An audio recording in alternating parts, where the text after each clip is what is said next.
이 2차 역세권 개발도 간단하게 주변에 있는 예를 들어보면 신분당선 라인으로 성복역, 롯데몰이 있어요. 가까운 예예요. 여기 근처에 있고 역세권에 몰세권까지 들어온 그 일대를 지켜보라고 말씀드리는 건,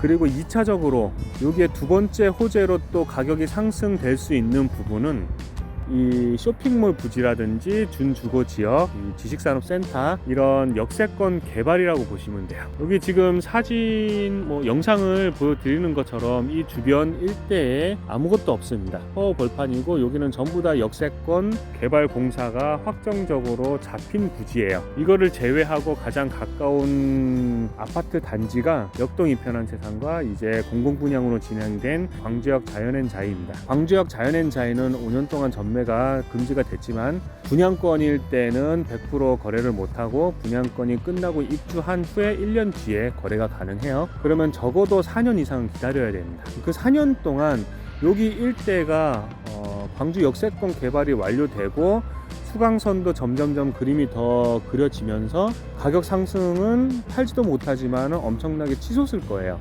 역동 이편안도 같이 치솟아 오를 거고 역동 이편안은 상당히 거래도 많이 될 겁니다. 그래서 지금 투자를 할 수 있는 거는 역동 이편안이 경기도 광주권에서는 가장 좋다고 보시면 되고요. 이 2차 역세권 개발도 간단하게 주변에 있는 예를 들어보면 신분당선 라인으로 성복역, 롯데몰이 있어요. 가까운 예예요.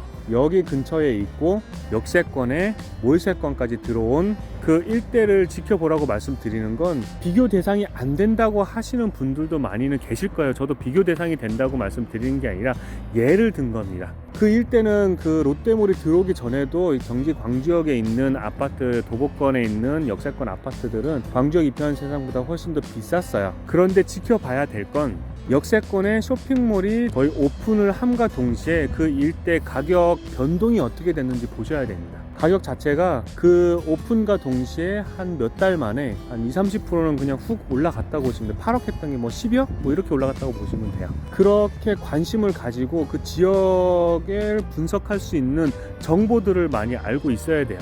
여기도 지금 아직까지 허우 벌판이기 때문에 투자를 못하는 거예요. 그런데도 지금 6억을 찍었어요, 아파트가 34평형 기준. 근데 여기가 쇼핑몰이 어떤 게 아직까지 확정은 안 됐어요. 어떤 게 들어올지.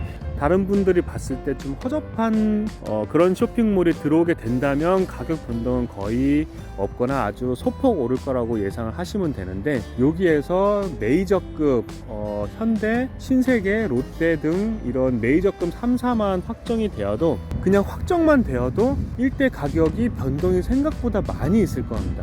거기다가 한 2년 정도 뒤에, 1년에서 2년 정도 뒤면은 쇼핑몰은 올라가고 또 오픈과 동시에 가격 변동은 또 좀 있을 거예요. 그게 이제 초반에 발표가 되고 더 많이 있을지, 오픈이 되고 더 많이 있을지는 가봐야 되지만 아마 오픈이 될 때가 가격 변동은 더 많이 있을 겁니다. 이런 부분들 때문에 경기 광주역이 지금 현재 호가는 아니고 더 오를 수 있는 여지는 많다라는 거. 떨어질 수 있는 여건은 호재가 없어진다라는 부분인데, 지금 거의 다 확정적으로 됐기 때문에 호재가 없어질 일은 없어요. 작은 호재가 터지냐 큰 호재가 터지냐의 차이인 거예요. 수강선은 벌써 터졌고 2차 호재인 쇼핑몰 부지가 뭐가 될지에 관련해서 작은 호재로 터질지 큰 호재로 터질지만 남아있다고 보시면 돼요. 이런 부분에서 이제 마지막 가격이 오르는 게 아닌 하락할 수 있는 부분으로는 나라 경제밖에 없습니다. 지금 나라 경제가 상당히 지금 불안하게 되고 있다고 보시면 돼요. 상당히 불안한 부분에서 이게 터지기 시작하면은 이제 거품이 지금 껴있는 곳이 좀 많아요. 분당이라든지 판교라든지 강남이라든지 이런 부분은 지금 뭐 한 30억, 40억까지 올라가는, 판교만 해도 20억이 넘게 올라갔기 때문에 이런 부분들은 한번 주춤할 수 있어요. 그러니까 거품이라는 건 생각보다 지금 호가가 많이 올라갔기 때문에 2007년도, 2008년도, 2009년도 때를 보시면 그때 서브프라임이 터지면서 3기 신도시가 발표가 되고, 그때 당시 거품이라고 말이 나오면서 분당에 있는 가격들이 거의 반토막이 났습니다. 10억 하던 것들이 거의 5억까지 떨어졌었어요. 그때만큼은 떨어지지 않더라도 20억 하는 것들이 한 15억씩, 한 5억대 왔다 갔다 하게 가격 변동이 올 수는 있어요. 그 부분은 감안하고 진행은 하셔야 됩니다. 근데 경기 광주역 같은 경우는 가격대가 주변에 비해서 너무 저렴하기는 해요. 다른데 거의 100% 올랐을 때 5억 하던 게 10억 하는 아파트들이 여기는 이제 한 3억, 한 4, 5천 하던 게 이제 겨우 6억이 된 거예요. 여기도 비슷하게 2배가 오르긴 했지만 주변 시세에 비해서 비슷한 조건의 아파트들이 2, 3억대에서 3, 4억까지도 차이가 나는 지역들이 있어요. 만약에 호가가 조정이 돼서 거품이 조금 빠진다고 했을 때 이 지역 같은 경우는 다른 데보다 타격이 덜 하면서 지금 현재보다도 호재가 더 많기 때문에 타격이 있어도 그런 거품이라든지 이런 분위기가 타서 타격이 생겨도 경기 광주역 쪽은 큰 타격이 없거나 되려 가격이 소폭 상승을 할 수도 있습니다. 지금 분위기로는 여기가 쇼핑몰 확정되고 하면은 1, 2억은 더 오를 거예요. 지금 분위기에서는. 하지만 만약에 가격이 경제로 인해서, 나라 경제로 인해서 가격이 하락을 한다면 여기 경기 광주역도 당연히 타격은 있겠지만 소폭 하락 내지 1, 2억 오를 게 몇천 오르는 걸로 마감이 될 수도 있어요. 그 정도로 경기 광주역 쪽 투자성은 상당히 밝다고 보시면 됩니다. 저는 그렇게 판단을 해서 지금 투자를 하고 있고, 저 같은 경우는 경기 광주역을 주 무대로 하고 있기 때문에 다른 분들보다 전국적으로 판단하는 거는 부족할 수는 있어도 경기 광주역 쪽만큼은 다른 분들보다는 자신 있게 판단할 수 있다고 말씀드릴 수 있어요. 광주역이 상당히 매력 있는 곳이고, 광주역을 지켜보시는 분들은 한번 보시면 좋다고 감히 말씀드릴 수 있고, 예전 같은 경우는 저도 2007년도부터 부동산 투자를 했었는데 2007년도에 공부를 하고 2008년도에 첫 부동산 거래를 하면서 첫 투자를 했었는데, 그때 서브프라임을 경험하면서 상당히 첫 투자가 상당한 손해를 많이 봤었어요. 거기서 무너졌으면 아마 부동산에 관심을 아예 안 가졌겠는데, 그때 무너지지 않고 더 공부를 하고 투자성을 잡아가면서 이 변동 그래프라든지 이런 것들을 관심 있게 공부를 해서 지금 현재는 투자를 경기 광주역 쪽만 많이 해둔 상태고, 투자를 하면서 저에게 가장 중요한 점은 가장 가까워야 된다는 겁니다. 이 분산 투자라는 거를 상당히 강조하시는 분들도 많아요. 저도 분산 투자를 많이 강조합니다. 똘똘한 한 채 같은 경우는 상승장에는 좋아요.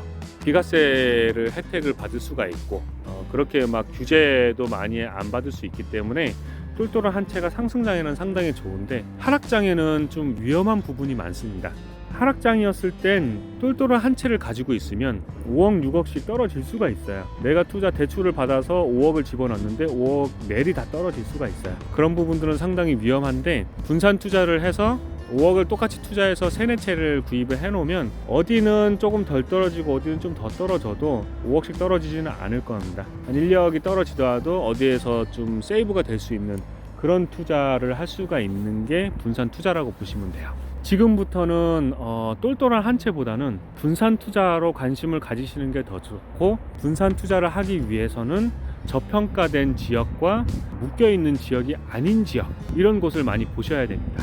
저는 그래서 경기 광주역을 또 투자하는 이유도 있고, 그리고 너무 멀게 되면 다니시기가 너무 어려워요. 이게 투자라는 게 물건이 좀 많다 보면 관리를 해야 되는데, 관리가 멀리 있을 때는 부동산을 잘 끼고 하면 좋다는 말씀들이 많아요. 하지만 부동산 분도 정말 좋은 분을 만나면은 정말 좋기는 하지만 아무리 그래도 내 마음 같지는 않습니다. 그래서 더 빨리 처리하고 진행을 하려면 제가 직접 발로 뛰어야 돼요. 그렇기 때문에 저는 제가 사는 곳과 가까운 지역에 투자를 해야 된다고 말씀을 드리고 있고, 그리고 내가 살고 있어야 이 지역을 판단하기 좋기 때문에 사는 지역으로 투자를 먼저 해야 된다고도 말씀을 드리고 있어요. 그 부분을 생각하셔서 투자에 신경을 쓰시면 좋다고 보시면 되고, 지금 약간 상승장이 거의 지금 피크를 찍어가고 있는 분위기에서 하락장으로 약간 주춤하게 왔다 갔다 할 수 있는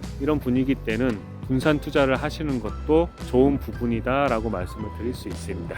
오늘은 또 좀 나와서 길게 말씀을 드렸어요. 한 30분 정도 말씀을 드렸는데 이게 또 영상이 너무 길어지면 보시기가 좀 어려울 수가 있기 때문에 영상을 아마 나눠서 올려야 될 수도 있을 거라 예상을 합니다. 감안해 주시고 봐주시고 최대한 좋은 정보랑 도움될 수 있는 정보 드리려고 노력하고 있으니까 영상 꾸준히 봐주시고 유튜브 관심 가져주시고 구독과 좋아요, 알람 설정도 부탁드릴게요. 그러면 다음에 또 좋은 영상 가지고 오겠습니다.